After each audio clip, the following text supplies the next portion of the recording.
राधे राधे मित्रों। तो मित्रों, आप लोग राधा किशन के अपकमिंग एपिसोड में देखेंगे कि भार्गवी की सखियां कहती हैं, अरे वाह, कितना स्वादिष्ट भोजन था, पेट भर गया परंतु मन नहीं भरा। और तभी दूसरी सखी कहती है, सच कहा तुमने, कितना गुणवान है श्रीनिवास, जितना स्वादिष्ट खाना बनाता है उतना ही अच्छा नृत्य भी करता है, और इसका मुख वो भी कितना सुंदर है, और पता नहीं क्या क्या गुण है इसमें। और फिर भार्गवी कहती है, हाँ हाँ, बड़ा ही गुणवान है, देखते हैं गुणवान है कुछ और है। और फिर सखिया कहती हैं अर्थात। और फिर भार्गवी बताती है, अब देखो मैं क्या करती हूँ, सारा सत्य स्वयं सामने आ जाएगा, तुम दोनों को मेरा साथ देना है। और फिर भार्गवी ऊंचे स्वर में श्रीनिवास को सुनाते हुए कहती हैं, वैसे सखियों, तुम उचित ही कह रही थी, ये पुष्प ना मुझे किसी दुष्ट ने ही भेजे होंगे, कोई प्रेम नहीं है उसे, और वैसे भी ना ही इसमें कोई सुगंध है और ना ही ये किसी काम के हैं, फेंक ही देती हूँ, किसी काम के नहीं रहे।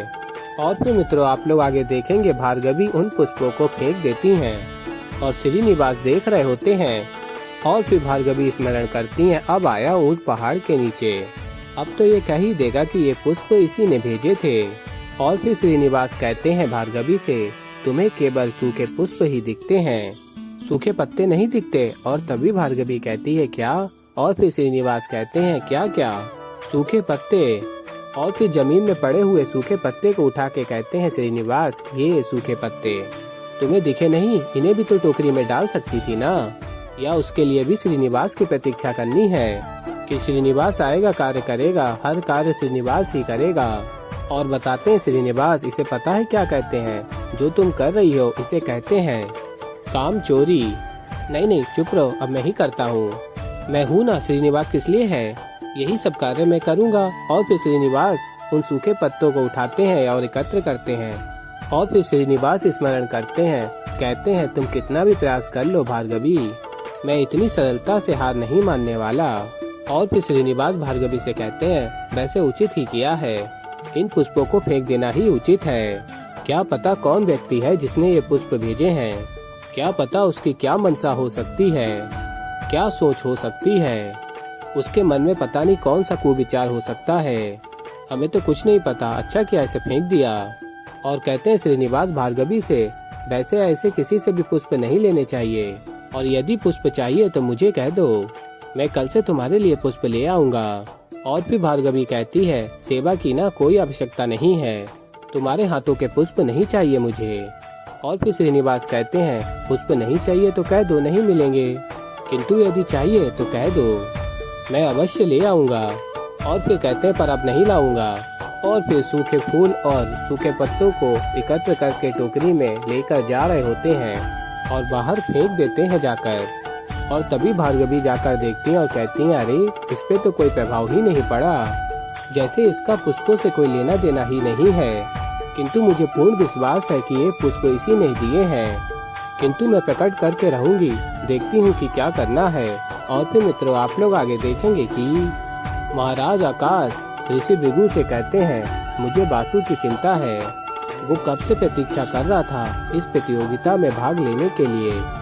और फिर आगे महाराज आकाश कहते हैं महर्षि भृगु से, ऋषिवर, आज जो दरबार में हुआ उसके पश्चात पता नहीं उसकी क्या प्रतिक्रिया होगी।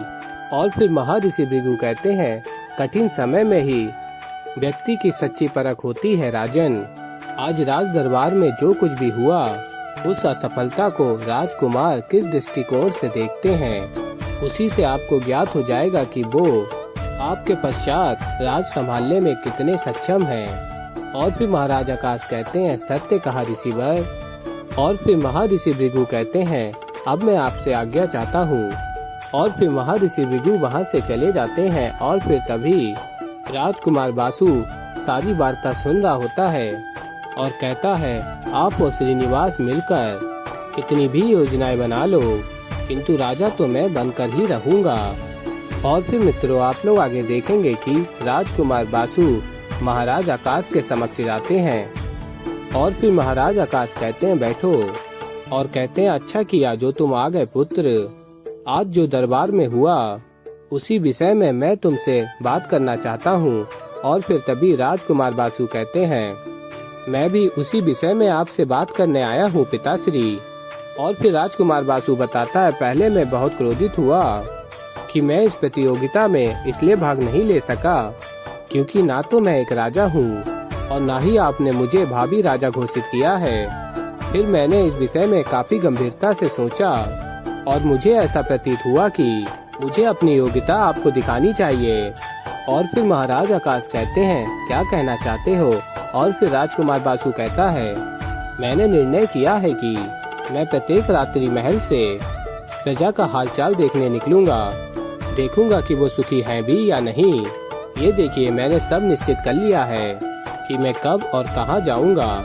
और कहता है, सुना है बड़े बड़े राजा रात्रि में महल से निकलकर प्रजा का हालचाल देखते हैं और आप भी आज तक यही करते आए हैं। अब आपके स्थान पर मैं भी यही करूंगा। और फिर महाराज आकाश कहते हैं, ये तो बहुत अच्छी बात है पुत्र। और फिर राजकुमार बासु कहता है, बस एक अनुमति चाहिए। और फिर महाराज आकाश कहते हैं, कैसी अनुमति?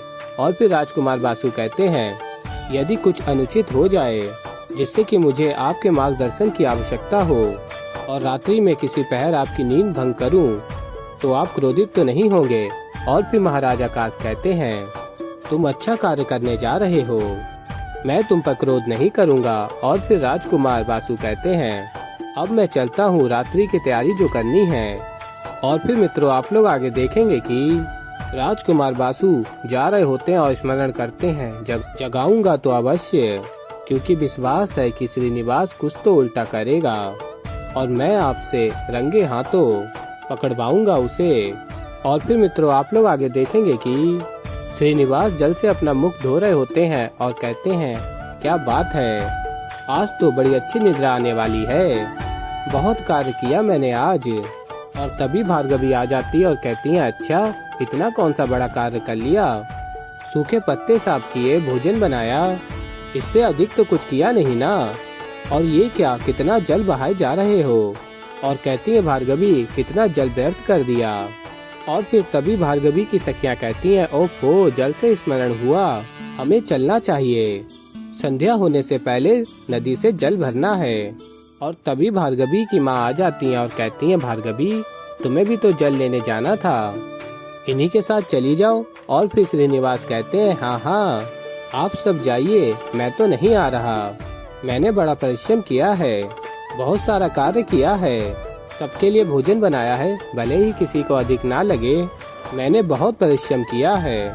और फिर आगे कहते हैं, तो आप सब जाइए, तब तक मैं आपकी गौशाला में एक मीठी सी निद्रा का आनंद उठाता हूँ, फिर संध्या काल में भेंट होगी, फिर सबको नृत्य सिखाता हूँ, ठीक है? और फिर तभी भार्गवी की सखियाँ कहती हैं, अरे वाह, संध्या को नृत्य भी देखने को मिलेगा, तो चलो हम जल्दी से जल भर कर लाते हैं। और फिर तभी भार्गवी कहती हैं, ऐसे कैसे? और फिर भार्गवी श्रीनिवास से कहती हैं, तुम तो कह रहे थे कि तुम्हें अनेक कलाएं आती हैं, तो हमें क्या केवल नृत्य और भोजन पकाना ही सिखाओगे?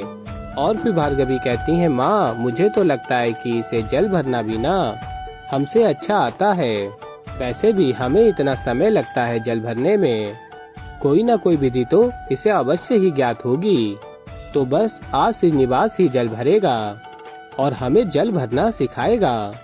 और फिर भार्गवी मटकी को देती है श्रीनिवास को, लो मटकी तुमने ही खाली की है ना, अब तुम ही भरना। और फिर श्रीनिवास स्मरण करते हैं, तुम मुझे कितना भी प्रयास कर लो यहाँ से भगाने का भार्गवी, किंतु मैं जाऊंगा तो तुम्हें साथ लेकर ही। और फिर मित्रों, आप लोग आगे देखेंगे कि भार्गवी श्रीनिवास से कहती हैं, वैसे थक तो नहीं गए ना, नींद तो नहीं आ रही है?